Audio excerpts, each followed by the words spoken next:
ABP माझावर तुम्ही पाहताय महाराष्ट्र देश आणि आता एक महत्त्वाची अपडेट आहे पावसासंदर्भातली।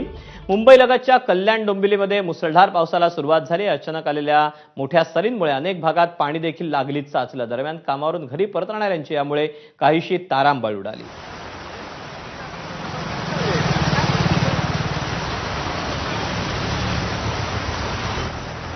आठवडाभर पावसाने दडी मारली होती। आता पुन्हा कल्याण डोंबिवली उल्हासनगर अंबरनाथ या परिसरामध्ये पावसाची जोरदार बॅटिंग सुरुवात झालेली आहे। आपण आता कल्याण डोंबिवली महानगरपालिका परिसरामध्ये आहोत।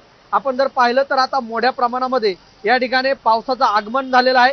विजेच्या कडकडासह मेघ गर्जना देखील मोठ्या प्रमाणात होताना पाहत आहोत आपण। आणि हा पाऊस जो आहे तो आठवडाभराच्या विश्रांतीनंतर कोसळला आहे, त्यामुळे काहीसा नागरिकांना दिलासा मिळाला आहे। मात्र जे चाकारमानी जे आहेत ते अचानक आलेल्या पावसामुळे त्यांची धांदल उडाली आहे।